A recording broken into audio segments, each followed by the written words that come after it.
Okay, so I would just ask if we'll just go introduce yourself and tell us a little bit about your background. And Amy, do you want to go first? You're the first person I see on my. Sure, of course. Hi, everybody. My name is Amy Garner, and I am the Director of Human Resources with a company called Coresite. It is a brand that you probably have never heard of, and that is totally okay.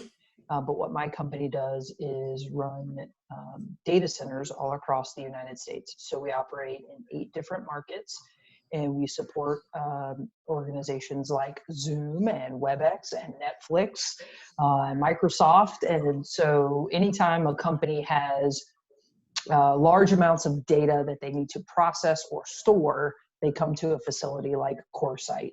Our biggest competitor in the space would be a company called Equinix, just as a barometer if you're interested in learning more about that type of company. As far as my background is concerned, I worked for 7 years on the staffing agency side. It's where I started my career after undergrad.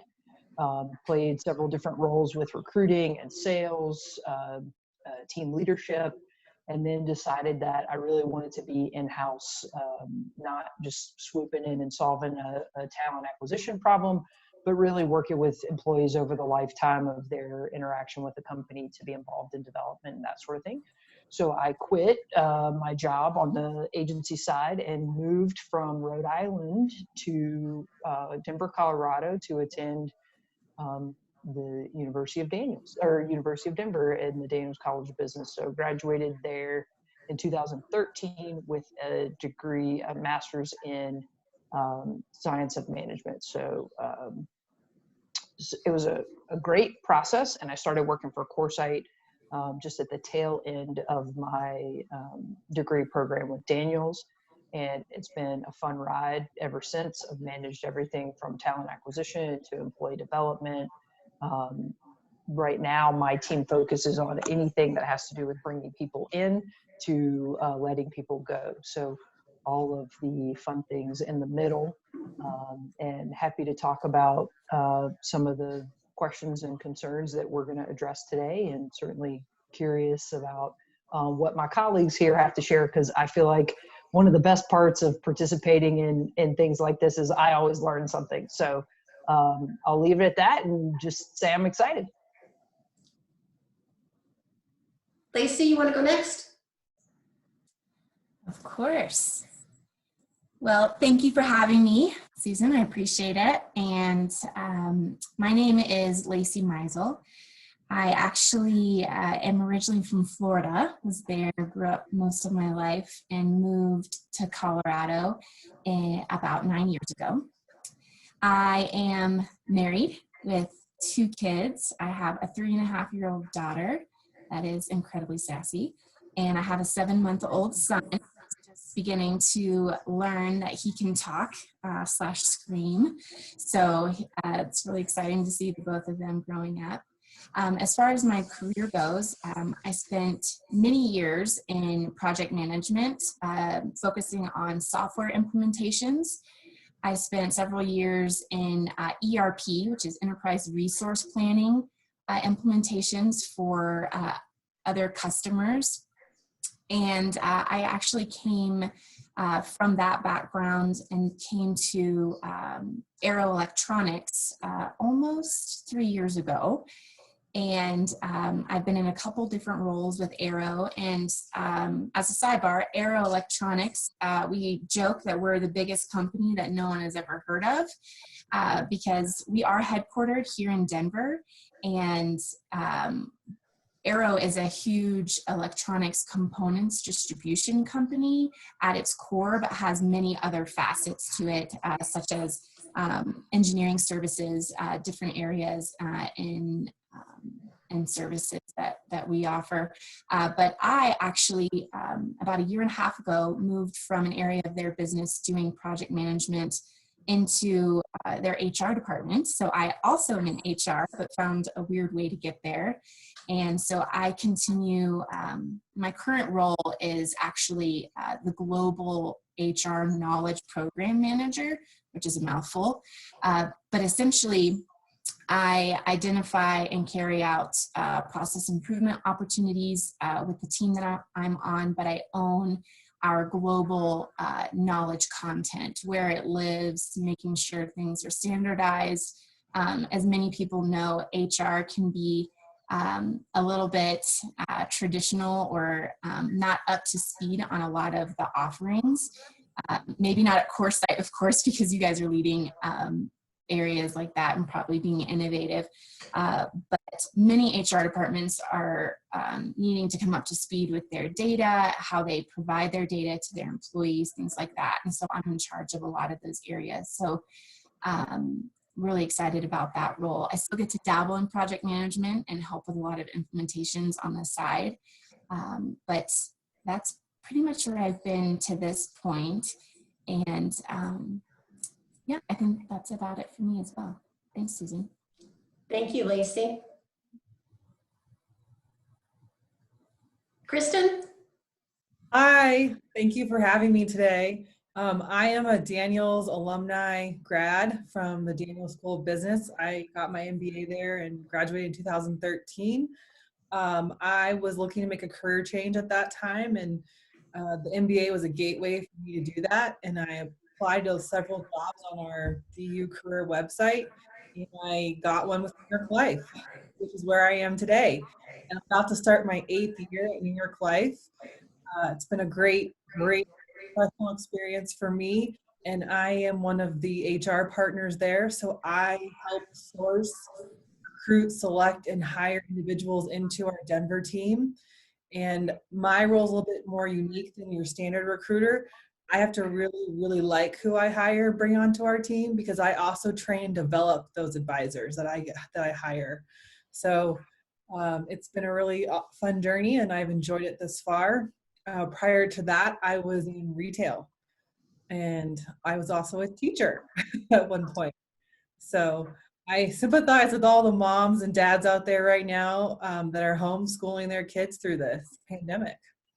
But I'm glad that we're able to make this panel still work. So thanks for having me. Thank you, Kristen. And Michael. Yeah, thank you. My name's Michael Atkins. I'm a double DU alum. I got my undergrad through Daniels and also my grad degree in business analytics. I'm approaching year 2 now at CenturyLink, where I'm a lead operations analyst there.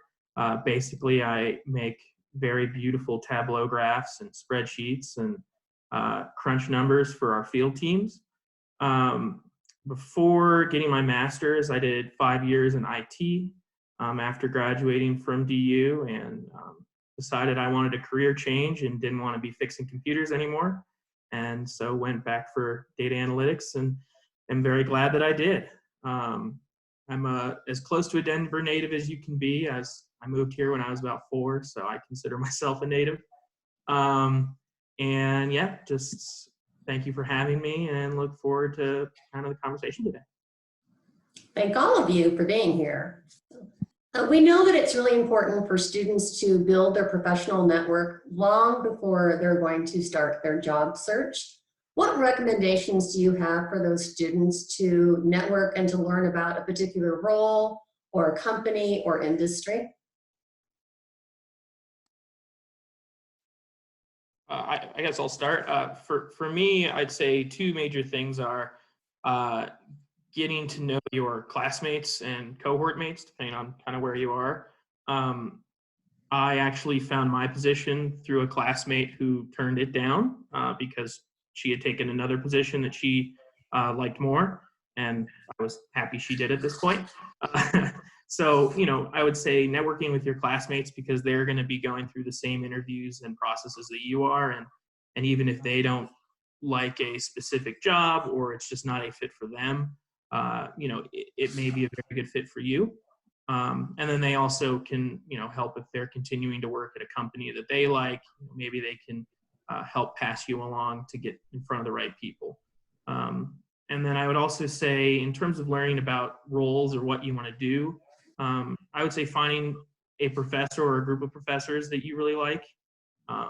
They helped me a lot, both in kind of finding what I didn't enjoy and also fostering and helping with what I did enjoy. And, I think they were a great resource for me. And then also just the Career Center was great, mainly just to help me get back into interviewing after, 5+ years of not having to do an interview or update my resume or anything like that. So, I'd say those were my big three. Well, thank you. And I didn't pay you for saying that, did I? No, it came with my tuition. Hey, Susan, I can go ahead and jump in. Are you finished before I jump in there? Okay, first of all, before I answer the question, I was realizing, listening to everybody else, that I totally didn't even mention what I had, my major was from DU. So I actually took the PMBA course. So any of the people who are listening to this recording who are a PMBA, that's the route I went, and it was incredible, and learned a ton. But then to answer the question, and to echo what Michael said, is about using your classmates and your professors. That network, the DU network overall, is huge, but your classmates that you'll get to know very well, excuse me. And I know once I graduated, there's a core set of classmates that I reached out to often and that I consider very close friends at this point.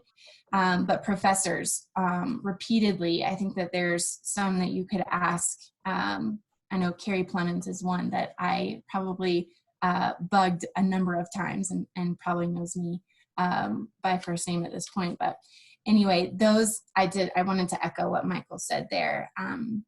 Also, one of my tips is to network before you need it. I know that a lot of times it's either, unfortunately, in the case that we're in now, where many people are losing their jobs, they're reaching out, trying to figure out what they can do.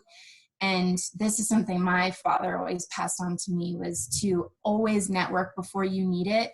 Work it into your schedule, whether it's once a month you're meeting with someone new that you don't know, or just reaching out to your network. I know I use a lot of LinkedIn. I think that it's just a huge, awesome tool right at your fingertips that's free, that you can use. I will say that one of my pet peeves about LinkedIn is don't ask to connect with someone if you've never met them before. Now, if you've seen that you know them by somebody else and you want to at least introduce yourself via a message or something like that, I think that's totally understandable. And I think I've done that before. But don't just connect with no message. You've never met the person just to add another number to your list of people that you're connected with. But LinkedIn is huge. I know when I was originally looking for my role and found Arrow, I was using LinkedIn on a weekly basis. I had upgraded to their premium version for a while because you get some extra benefits, but LinkedIn is huge. And I would say anybody that you aren't connected with on LinkedIn, go ahead and get that you already know in your network from work or school, because people do use LinkedIn a lot. Being a part of HR, even though I'm not a recruiter myself, I'm close with some recruiters that are my colleagues, and I know that they use LinkedIn a lot. So update your profile, use some others. Feel free to reach out to me. I've taken some courses on LinkedIn and making sure that mine looks good. But definitely networking before you need it. So making it part of your career building and everything. Again, DU always hosts awesome networking events that I always tried to go to.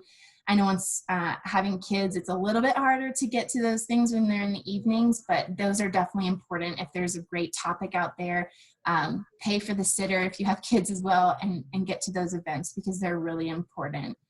And then I would say for me, my current role that I really, really am enjoying, probably my favorite of all my roles I've had in my career at this point, is I actually did informational interviews. So I wasn't a part of the HR team, but I knew someone who was in HR, and I said, I'm interested in maybe making a transition, but not sure what that would look like or my skill sets or anything. And I ended up meeting with someone that was in HR, picked her brain, and not only did she actually become my hiring manager a year later, she reached back out to me and offered me this position. but she introduced me to about 7 other colleagues in HR, and I did informational interviews with them and had a chance to really pick their brain, ask questions, and things that I thought I knew about HR. I learned a totally different side. Informational interviews are totally invaluable, and use that student card. Play that I'm a student, and no one will ever say no to you when you say you're a student and asking for a favor. I did that so many times, and that worked every single time. And then when you're not a student, then you can just reach out to your DU alumni and say, I'm a fellow alum, and again, I've done that before, and I've done that for others, and that's always something that people have been willing to do. So networking is huge. Thank you. I think you guys hit it, so I'm going to leave it at that. So Okay. I think the informational interview piece is huge. I absolutely agree with Lacy that the student card is not one that you're going to have forever. So absolutely use that. And I agree that as someone who recruited on the agency side for 7 years and oversees talent acquisition now, LinkedIn is a very integral tool in today's job search process. So make sure that you're plugged in there, but no additional color to add. I think you guys hit the main things. Good job. And I also agree that everything was covered pretty well. But in case you haven't picked it up yet, I'll say it one more time just to drive it home for whoever's listening. LinkedIn is where it's at. So I have a premium, get premium. It helps so much. And now with us not knowing how long we are virtual, networking is no longer like happy hour in person. It's the virtual networks like LinkedIn. So if that's the one purchase you make in the next month, or get LinkedIn Premium. Yeah, great advice. Well, this next question we wrote a few weeks ago, but it's really timely now. More and more employers have begun using some form of video interviewing. And so I'd like to hear what your experience is if you were using that, and what suggestions you would have to students to prepare for a video interview. I'll start this one off. Okay. We're all working from home, and I put on a suit jacket just for you guys today. Yoga pants down below, but I did that because I wanted to show you guys, like, when we're doing video interviews, it's important to show up on the video just like you were if you were to show up in person. And I really recommend situating your camera up higher versus lower, and then also having a clean Exhibit A.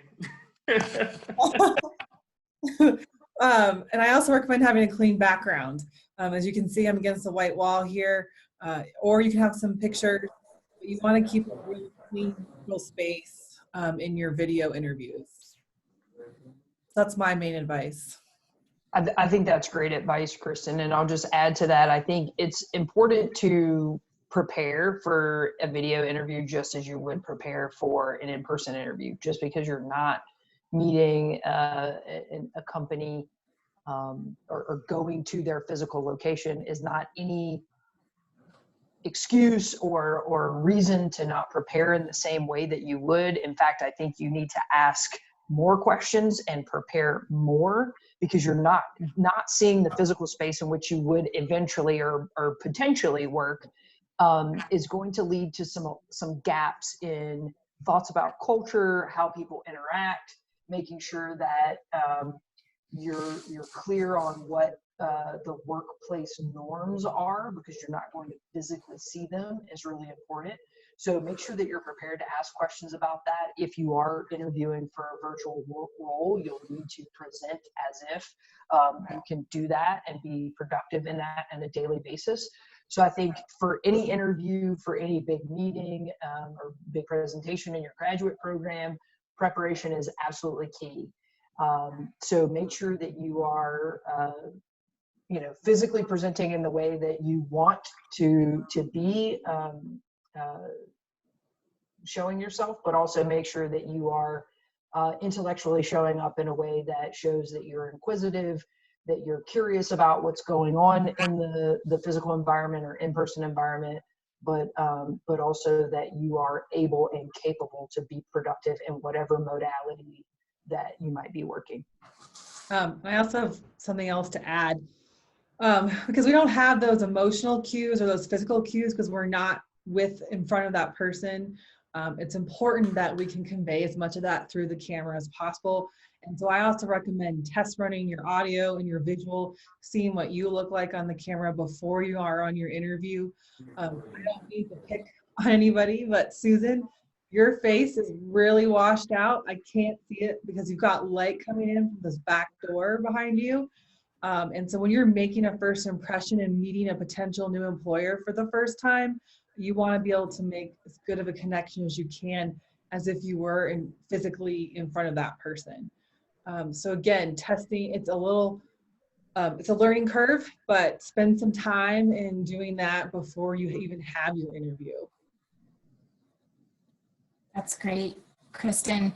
The couple of ads that I wanted to add here is, I had some notes here. I had the same note on show up as if you were going to do this in person. Dress for the job, and I even do that when I'm working from home. So even if it's not an interview, I show up for my job. I've got my desk set up so that I can be more productive, and it shows up that way in interviews as well. And the other thing I was going to add, which kind of leans onto some of what Kristen was saying, is if you can practice, do that. Whether it's have another person in another room and do the practice so you know what you look like. But even from a script perspective, I have some notes for today's session just so that I didn't forget anything. But I think there's something to be said for, you're already nervous when you go to an in-person interview, and it's a little bit of a different nervousness when you show up to a virtual interview. So I think having notes of certain things that you want to hit on, whether it's your background, questions you have for the company, because, you don't want to get into the mix and then forget those things. So I know a lot of people like myself will show up to interviews and I have my resume ready, but you can't actually hand that over to someone over the camera. So, having those notes and being as prepared as possible for that interview. Yeah, I have nothing to add. Okay. So knowing what you know now, what would you do differently if you were back at Daniels starting your program? What advice would you give students to ensure that they are successful upon graduation?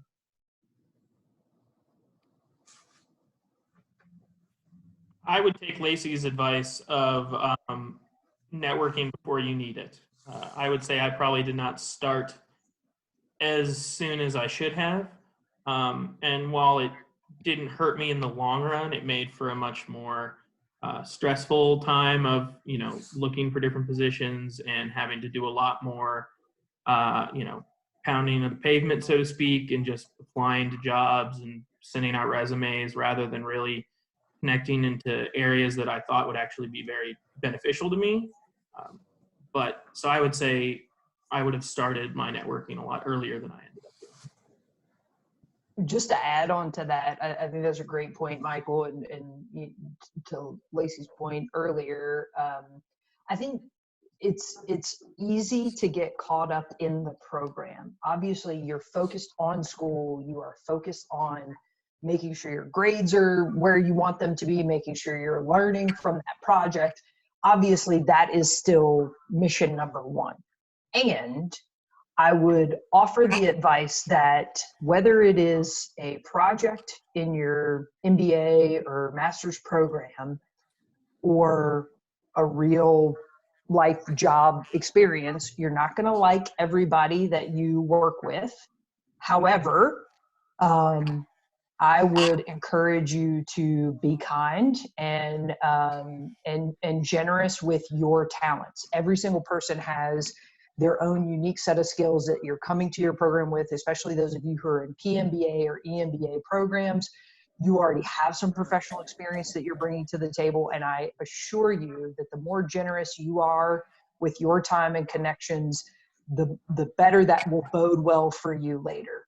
And even if that is, presumably to someone who's not doing their part of the project, you always have the opportunity to learn, and You know, I'm not saying use your classmates or think about what's in it for you all the time. That's not what I'm saying. It's not a Game of Thrones situation, but I'm saying make sure that you are being conscious about how you show up in your program, because when it comes time to Michael and Lacy's points, when it comes time for you to turn and ask for help, the immediate network around you is the first place you're going to ask. So you want to make sure that those around you have a good impression of you, have seen your skill set because you've been able to display it, not just by going to class every day and sitting in the back.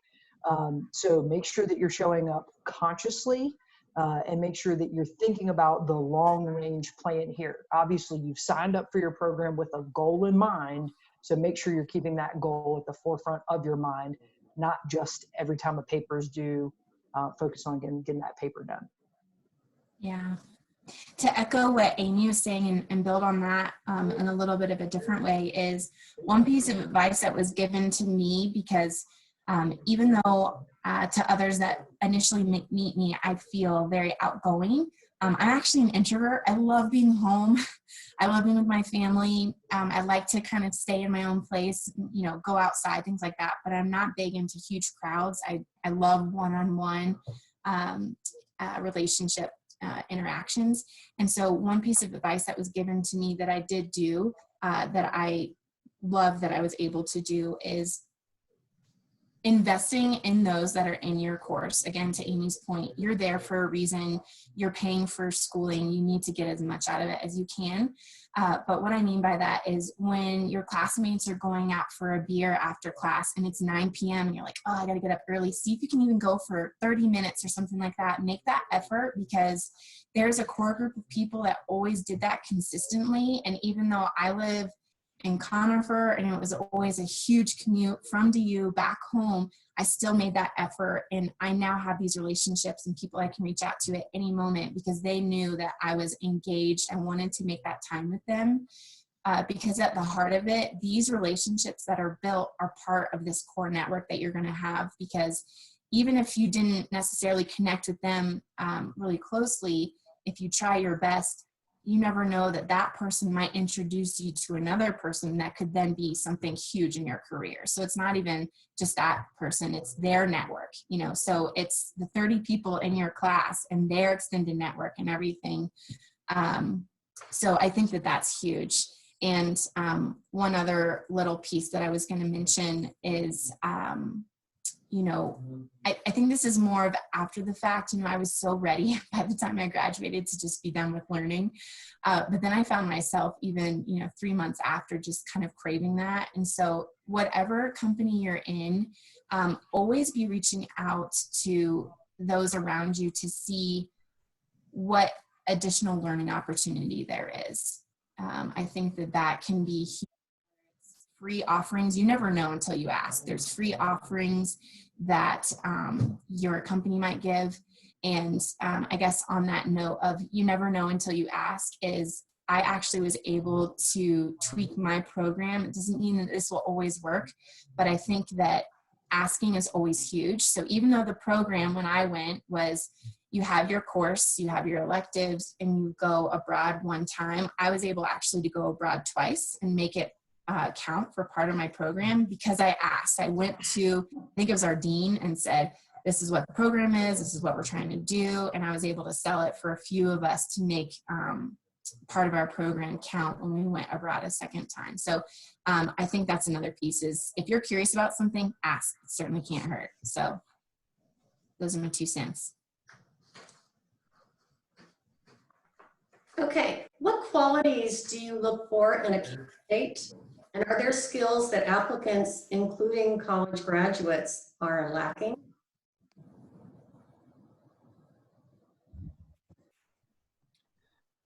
I guess I'll try with this one a dab. I think the skill sets we're looking for in our candidates are definitely going to differ depending on the industry that we're hiring for. I know that for me, in our advisor role, we're looking for folks who are incredibly personable, kind, treat the receptionist really well, send a thank you note after an interview, because we're in a people business. And so we need to make sure that the candidates we're hiring can demonstrate that level of personability at the very least in the interview process, because that's a telltale sign of how they're going to interact with our client. I also look for integrity, like sticking to your word. Like if you say you're going to complete the background check in one day, complete it in one day. Or if you say you're going to complete it by the end of the week, complete it by the end of the week. Or if you're going to send that follow-up email, make sure you send it. I think that speaks volumes to your integrity and your ability to commit to a deadline and really show up in the way that you're saying you're going to show up. And for me, that's so important in today's environment, because there are so many competitive candidates, and just being able to speak on the personability level and the commitment and integrity level will set you apart from the rest of the candidate pool. It's so true. And I'll chime in as well on things that I know when I've done interviews, things I've looked for, but even just being around, in my career for a while and focusing on what people are looking for. I know this is kind of a buzzword, but I honestly think it's huge, and it's made me be able to relate to others in my career, is emotional intelligence. And it doesn't necessarily mean that someone's going to give you a quiz on it during an interview, but they could potentially ask you about the topic. But I would say, if anything, there's tons of resources out there, but emotional intelligence is essentially just your people factor. Like, can you relate to others? Are you willing to, step up if someone asks you to help them out with something that maybe isn't in your general scope of work? I think that emotional intelligence says a lot about a person, and I think that it's a huge piece. I think another area, and I think this is feeds into that emotional intelligence piece, is coachability. I think that every day, all day, if there are two candidates that I'm interviewing for, and there is someone who has like 100% the skills that we're looking for, might even be overqualified in some areas, just a really great candidate on paper, and then someone who maybe is missing the mark on a couple of things, but out of the two of them, the person that rates a little bit lower on skill sets that we're looking for, but already is exuding areas of wanting to learn, can take direction, doesn't have a closed mind about things, 100%, I'm going to go with that second candidate, because if they're coachable, a skill set is something usually that you can learn. So they might be, in training for 2 weeks or something before they're brought up to speed. But in general, companies are looking for they can hang on to for an extended amount of time. And of course, you want that to be a match for you to the company and the company to you. But I think being coachable is huge. For example, I started becoming a project manager early in my career. I didn't have a PMP, which is a project management certification and industry standard. I didn't have that. I just was very coachable and able to learn the basics of project management, and it became a foundation for my career. And no one asks about not having a PMP. And nowadays, that certification sometimes is seen as being stuck in a box, and you can't see outside of that box sometimes. So anyway, all that to come back to being coachable is huge. I think, I'm sure Michael will appreciate this. I think being able to, even if you're not an analyst, and that's not the position that you're looking for, I think having an area of a skill set of having analytics is huge. And that could mean literally doing research and taking a 2-hour class online to learn about how to use Excel in a more powerful way. But I think in so many of my positions, I've been asked to crunch some numbers, even though maybe it's not part of my role. I think that can be huge and could even help you level up for that next position. So analytics and knowing how to crunch numbers is huge. For example, being able to use, I'm doing a course on Power BI. That's a little bit ahead of the game. But anything to do with Excel, being able to look at pivot tables, for example, it's something so simple and a tool that is already on your desktop that can be huge. And then the final piece that I would leave you guys with on this is communication. I think in so many companies in general. But then, peer-to-peer and, colleague to their boss, communication can be a detriment if it's not done correctly. So I think just being able to always, my philosophy has always been to over communicate. I think sometimes my husband gets annoyed with me and my kids, but I think over communication allows for you not to ensure that someone hasn't made an assumption about something that you haven't said. So over communicating is huge, whether it's in interviews or when you get into that new role. Verbal and written skills for communication, I think, is huge. If I can, I'll just add one thing and kind of piggybacking off the last piece you talked about, and really kind of the combination of a couple of things, I think, in terms of points Lacy was making. It's hard to go from a degree program where you might be the top of your class, or you might be the person that everybody in the degree program comes and talks to about X topic or whatever. One of the things I always wanted to do was surround myself with people that were better at crunching numbers, to Lacy's point, than I was. I was an HR professional going into a sort of different track within HR, knowing that data was going to be important, but knowing also that, wasn't necessarily my strong suit. I always wanted a person like Michael on my team, like, give me that the BI major so that I can understand and learn. But I think what's important is to be able to translate what you're learning in your degree program in a way that is both confident and humble at the same time. So you have to be able to walk into an interview and suggest that you know what you're talking about, but humbly remind whomever you're interviewing with that you don't necessarily know everything there is to know about what's going on at that company. Because here's the deal, right? We all know the Peter Drucker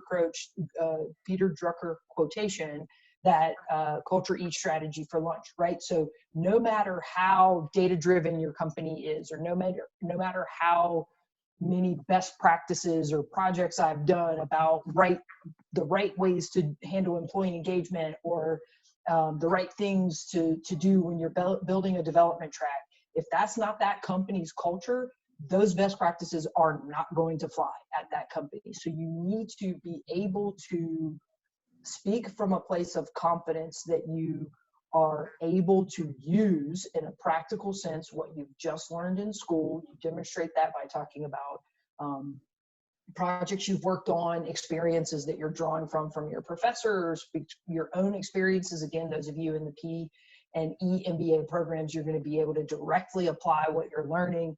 But again, if you're using this program to sort of make a career change, you don't want to assume that you know everything there is to know about what's next. So that curiosity and staying humble, I think, is important. I will say, though, that there is absolutely 100% you come with a degree from Daniels, whether undergrad or graduate. There are things that we are just going to assume that you know. So I am not going to teach you how to use Excel. I'm not going to teach you how to use Microsoft Outlook. If you don't know how to book a meeting, figure it out on your own.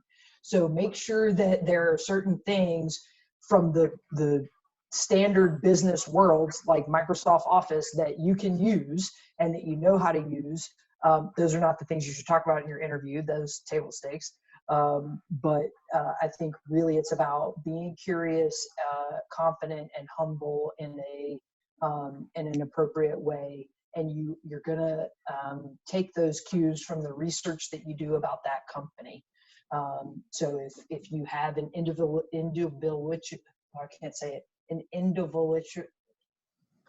a not collective culture. Individualistic. Thank you.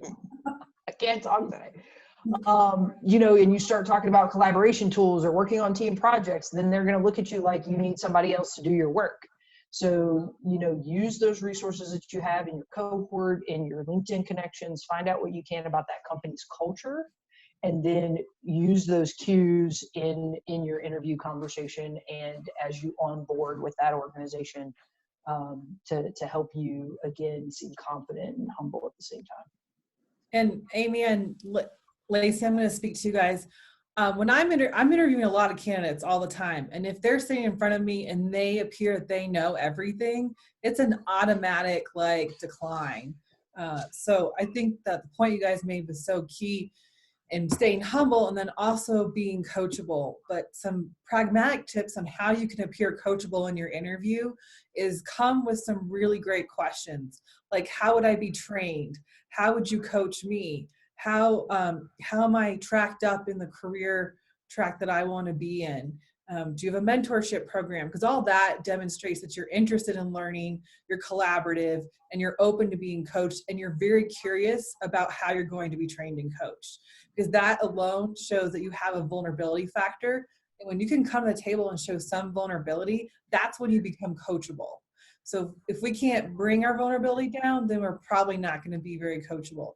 And so one of the key questions I ask them in my interview every time with a candidate is, what would be our greatest challenge in developing you? And that is an awesome opportunity not to say, well, my biggest weakness is I work too hard, or my biggest weakness is I'm a perfectionist, or my biggest weakness is I never give up, right? Like, that doesn't show me that you have the ability to look at yourself and reflect and get vulnerable and say, well, actually, one of my biggest challenges is I don't really crunch numbers well, but I do know how to delegate, align with the right resources, ask for help, and learn on my own.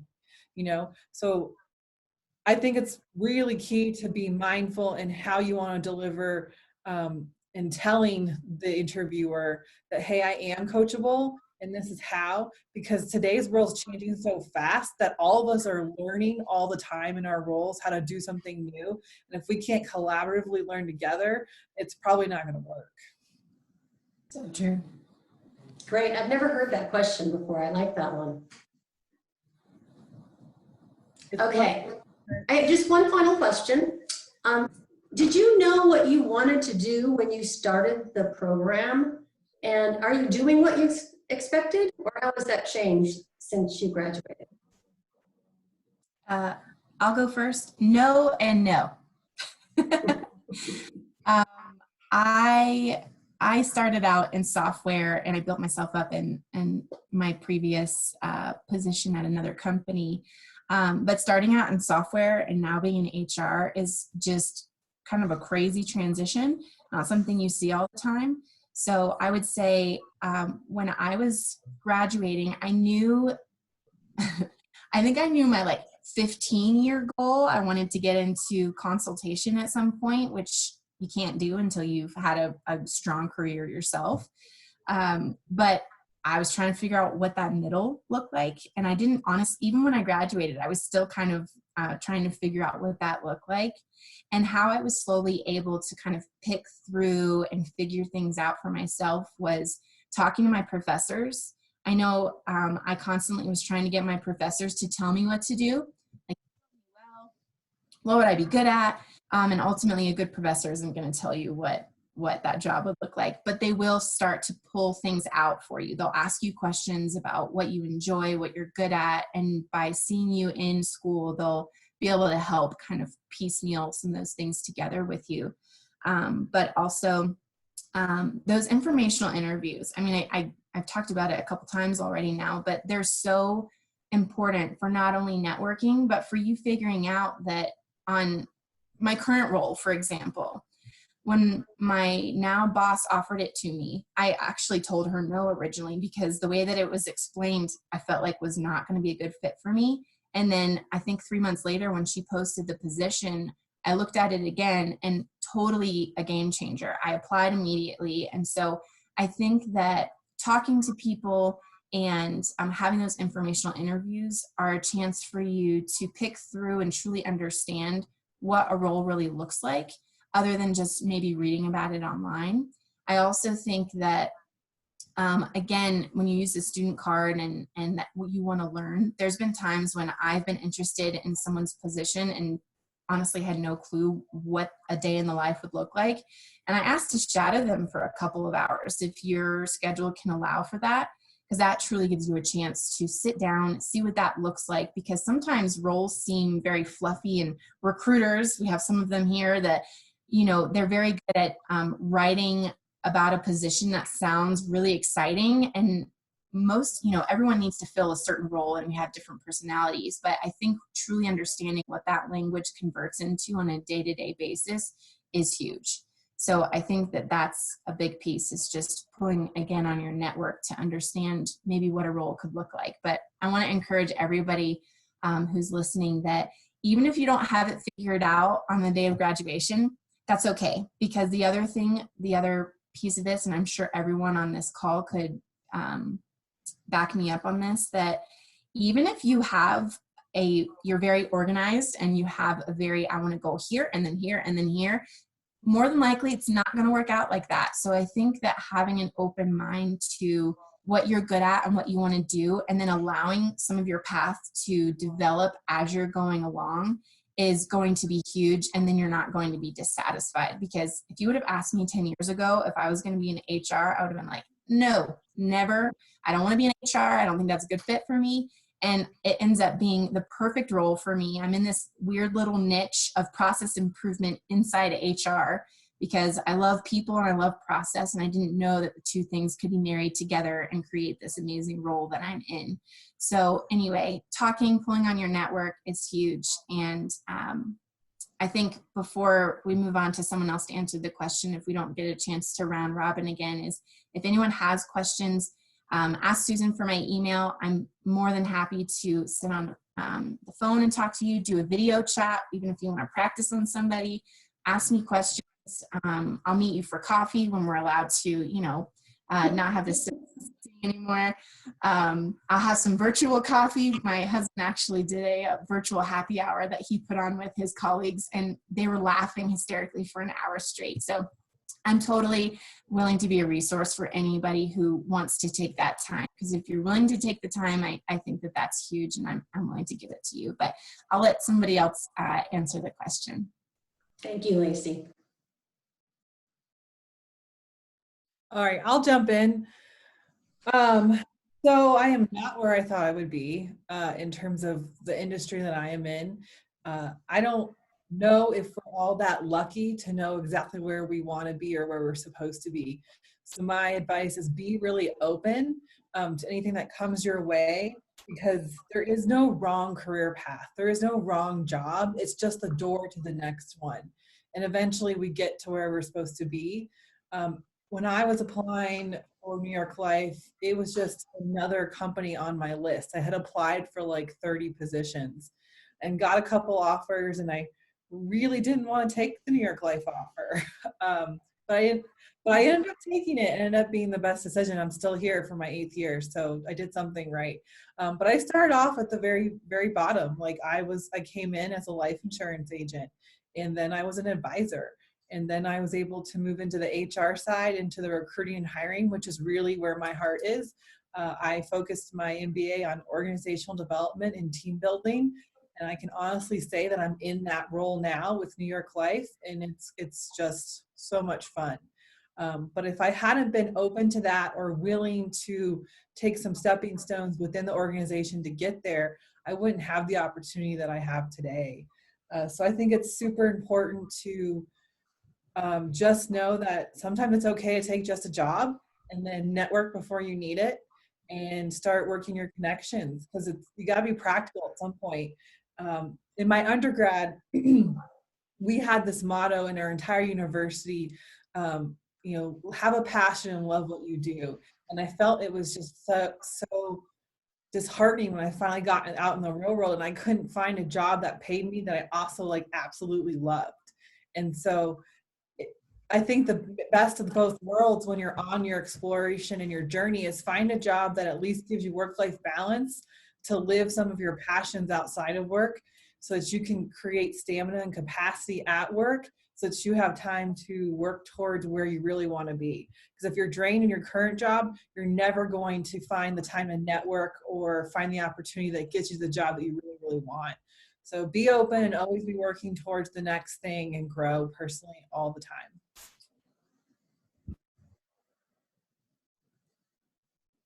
That's great advice. Y'all are crushing it. I will. I'll just briefly round this out. So and jump in, Michael. So I don't hog here. But so I knew what I wanted to do, and I am doing it now. And I think getting my master's in management was absolutely a key step. My company highly values additional education and higher education. So having a master's degree has given me a seat at the table in some conversations that I may not have otherwise had. In fact, there's a member on my team that does not have her undergraduate degree, and you know, sometimes we're invited to different meetings. And so I think, you know, investing in your education is great. Being with a company that values that, for those of us who have, and those of you who are now jumping on this journey, it's a great thing. And to kind of mirror what Kristen said, you know, I did what I wanted to do for 7 years, loved my job in the agency world, just knew that that wasn't going to take me ultimately where I wanted to go in the long run. And so I completely stopped, quit my job, did the program at DU.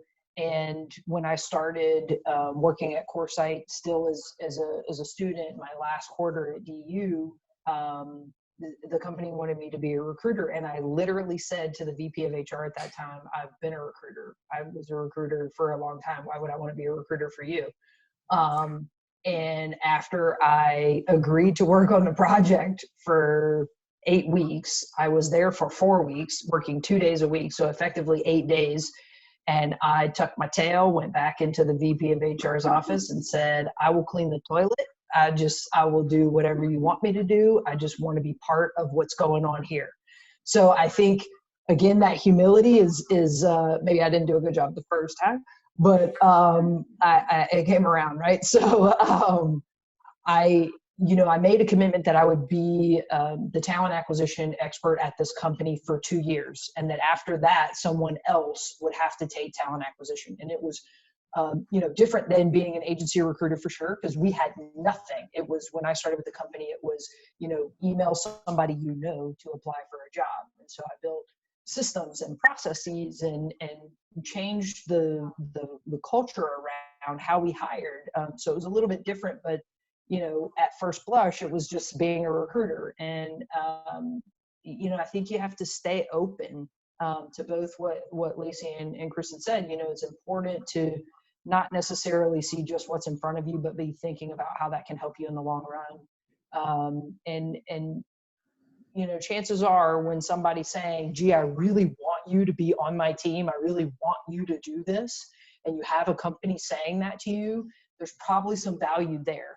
And if you can get in with a manager that has that view of you, they're going to evangelize you throughout the company. So that in and of itself is a valuable thing. And so maybe that one entry point is not exactly what you're looking for. And you may think, gee, I don't want to do this. I already have my master's degree or my MBA, and I've paid my dues already. Yeah, and if you want in on that company, you might have to keep paying, but a lot of times it'll pay off. Yeah, and I would say first, echoing what everyone else has said, I definitely have landed on what I thought I was going to be doing generally. I didn't know I'd be working for a telecom company per se, but I knew I'd be doing, metrics and dashboarding and creating new ways that we measure our performance and make sure we're, helping our customers and getting successes there. So in that front, I kind of knew what I was getting into. I think my idea of what the degree and what we do as analysts changed as I started and worked through it in a good way. It kind of exposed me that data is everywhere, and you don't necessarily have to be, a database guru to be able to do analytic work or anything else. You could come at it from any angle and still be doing it. So, and then I would echo what others have said here, being flexible and willing to take on things that either they may not fit exactly what your initial job description was or what your dream of what your job is, but it can be beneficial in the long run and show that you are kind of that team player that is willing to help out. That's not to say that you should grovel and take anything that comes your way. And, if you really don't want to be doing something, say that to your manager. But, there are some reporting asks that I'll get that I definitely think are above my level, but be a team player. Sometimes you just got to do it.